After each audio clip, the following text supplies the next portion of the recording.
Today I'm going to unbag and take a quick look at Fleet's 2025 East China Sea. This is from Victory Point Games. Game design is from Chris Taylor, and the documentation graphics is Alan Emmerich, who was the proprietor of Victory Point Games. I don't believe they're still around. I know some of their games have been sucked up by others like Worthington, and I think GMT has done some of their games. This was a good game company, had really good designs. Their quality was borderline, a print on demand. I guess they might have been one of the earlier print on demand type of print shops or publishers. Some of their early games had, just bare bones quality, kind of like do it yourself. And over time, their quality got better. And the quality of this game doesn't look too bad, I have to admit. But, I'll let you be the judge of that.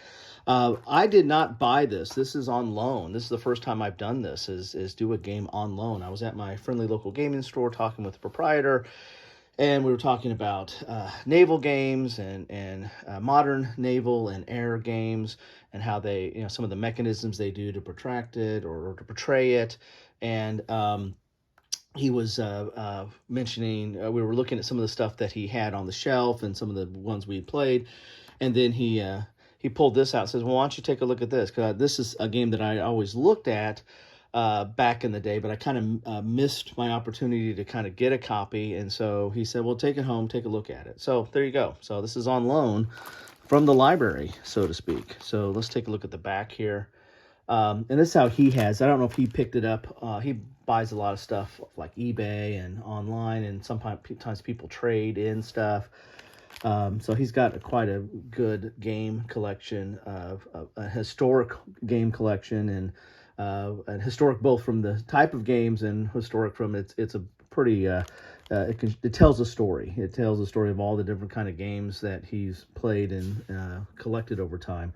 It really has kind of a soft spot for space games, but war games as well. Anyway, so here we go. Fleet series number 1. I don't know if they came out with another in the Fleet series. I'm not sure about that. So Victory Point Games launches you a Chris Taylor designed blue water adventure of high stakes political poker centered on daring air and naval engagements between modern fleets of the United States and China as the Taiwan flashpoint of the East China Sea ignites into a crisis on the brink of spinning. There we go. I got a little glare. Spinning out of control.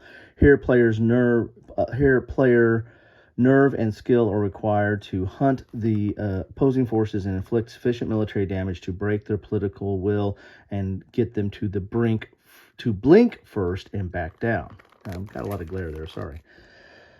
In this new low to moderate complexity war game, the great concerns of modern naval warfare are handled with fine design, elegance, to highlight the asymmetrical forces, systems, and tactics used by both sides through the lethality of modern weaponry. With deep strategic puzzles and wild military and political action simulated by the simple use of fact action play and lots of dice. Fact action card play and lots of dice. Fleet's 2025 East China Sea is a nautical thrill ride through tomorrow's headlines for budding admirals. So there you have it. There's an example of the counters. Complexity is 4. Solitaire suitability is 1.5. Each unit is 1 to 2 major ships and escorts, or 1 to 3 squadrons of planes. Each is half a day. Playing time is approximately an hour. Ages 12 and up. 2 players.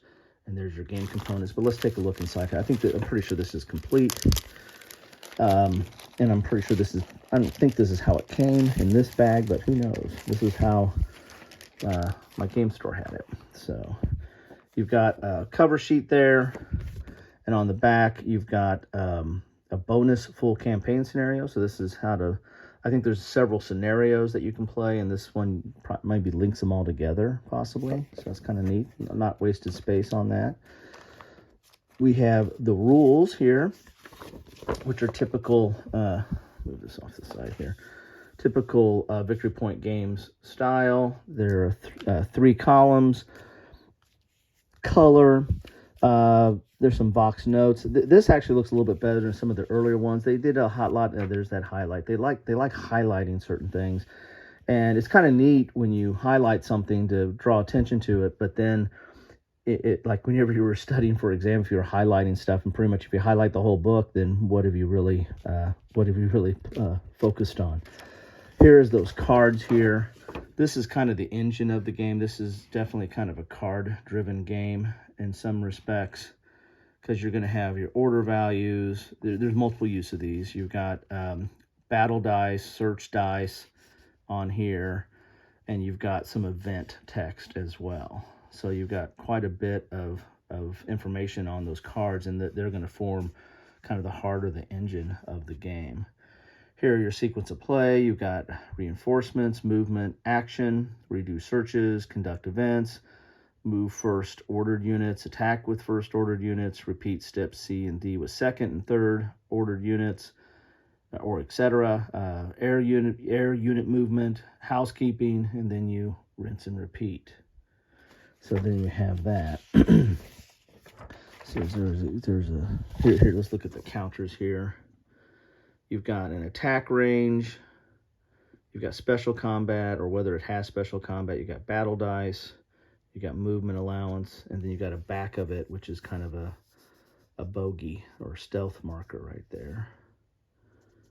You got a ship unit, submarines, and damage markers, and then some other markers there. So this is definitely have some politics to this. A lot of the games, I think I did Flashpoint South China Sea from GMT earlier. You know, that was more political, more abstract than this. This looks like this is more hex encounter type affair. Here's your air movement. Here's a gameplay example. So really not, I mean, rules are only, well, they're triple column, but the rules are 5 pages. So it doesn't look that overly complex, especially for a modern game, for a modern warfare game, dealing with naval and air both. Usually air games get a little bit more complex. So really not that bad there. So 5 pages of rules. We have a Fleets 2025 East China Sea U.S. Navy player aid or player board. Here's your sequence of play. Here's your political will. You can keep track of your reinforcements, and you can keep track of your carriers and what are the planes are at on your carriers. You have one of these for the People's Liberation Army Navy plan. That's interesting. And you got their political will. They have it's interesting. They have higher political will, and they have 2 columns. So, and they got more boxes for reinforcements. That doesn't bode well, but they only have 2 carriers. So there you have that. Then we have, these are the scenarios. And then you have, of course, the bonus campaign scenario here. Here is the training exercise, first strike, Tempest Rising. You got 3 scenarios, and then you got one to rule them all. There you go, right there. Here is the map. Let's take a look at that real quick. This is thicker. This is a good thick map here. Victory Point Games eventually got to the point where they started doing puzzle maps. So they would give you a paper map. I don't know if they were as thick as this, probably. But then they would give you a puzzle map, which is very thick. It was like almost like counter type material. But it formed a puzzle when you put it together. And they started, and that came in their box version. They start off all bagged, and then they went to boxes, and you know, it's basically an evolution of a company. I probably should do a whole episode on just the evolution of that company. It's pretty interesting company, because they have really interesting designs. And I also almost did a design for them one time. I talked with Alan, or communicated with Alan through email. I was going to do a States of Siege design on the Crusades, but you know, had a second and third kid, and changed jobs, and you know, well, life happened. All right, here's the map. We got China, you got Taiwan, you got Japan. So this is the East China Sea. As I said, a lot of the games that I've covered deal with South China Sea, which are getting into Vietnam and the Philippines and the like. So this is more north here. You've got some charts up here, your combat procedure, your stacking limit, and some terrain key there. Here are those. Let's look at the counters here. Here are the counters. See, this is unplayed because the counters are not punched. Counters are not bad. I mean, they're actually a little bit thicker than like decision games counters, like for some of those magazine games, at least the older magazine games. But it was a different kind of print, but it was like this stickered process. So you can see here there's like a stickered overlay over over the counter material, and then they die punch it. So and actually, I think Tiny Battles and I don't know about Flying Pig does that, but Tiny Battles I think does that. Some of Mark Walker's companies does that as well. Man, I need my coffee. So there's their counters. There's the U.S. and then there's your plan, the red player. There. Then you want to look at the cards here. And see, this is how they normally come. They would both come in a band like this, but this one hasn't even been opened up yet. But here's some example of the cards. So you got your orders, and you've got your search and combat die, and then you've got some events here as well. And then you got the card number down here. And this is pretty good. This is good. This is good stock. Some of their earlier versions, I can't remember if they were perfed, but some of the earliest games I got from them, the cards were really small and kind of like just on this kind of paper, that your player aid type paper, not, and this looks like actually, actual cards and as good as what you would see in some of the other, box games that you see nowadays. So again, kind of an evolution of a company on how they increase their quality while trying to maintain their high level of gameplay or game offerings. So here's some of the, here's active ECM, local reinforcements.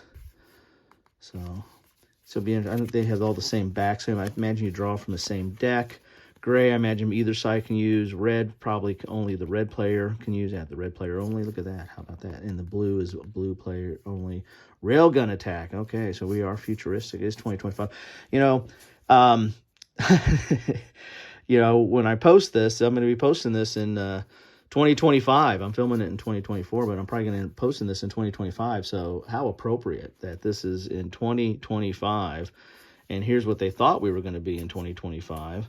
I don't know what the date on this is. This is 2008 is the copyright on this. So back in 2028, they thought we were going to have railguns, kind of like the Expanse on all our ships. There we go. Very cool. So there you have it. This is what you get in here. They got an advertisement in here. Let's spread it out a little bit like this. Got an advertisement in here. That I like that system a lot, and that has been picked up by, I think GMT's done some of it, and they're probably going to do more. Israeli Independence was like the first States of Siege game, I believe. Very simple, but very interesting. Ancient Battles Deluxe, I've got that, a lot of the stuff of that. I don't think I have all of it, but I like that system, and that's been done several times. It's a takeoff on one system, and then it was, I think, who picked it up? Was it Worthington or Compass? Somebody picked it up and, kind of changed it. It changed from the dice rolling into like card-based stuff. And then, of course, there's that back again. So there you have it. That is all the stuff that you get in a bag of Fleets 2025. Don't know if you can get this today. Don't know if this is picked up by anybody. I'll go do my research and find out later. I don't know if I'll do it in time for this. But there you go. That is, I got to do the cover here. There's the cover. That is Fleet 2025. Thought I'd share that with you. Want to thank my friend of the local gaming store. Want to thank John for allowing me to try this out. Don't know if I'm going to get it at the table, but I am going to peruse it a little bit more before I get it back to him. So anyway, thank you all, and let me know your thoughts. If you played this back in the day, or if this has been picked up by someone else, or if there was expansions, anything is fair game. Let me know in the comments down below. It is 2025, and this is 2025, so let's measure up how close it is to reality, or maybe we don't want it to be. Anyway, thanks all. Take care.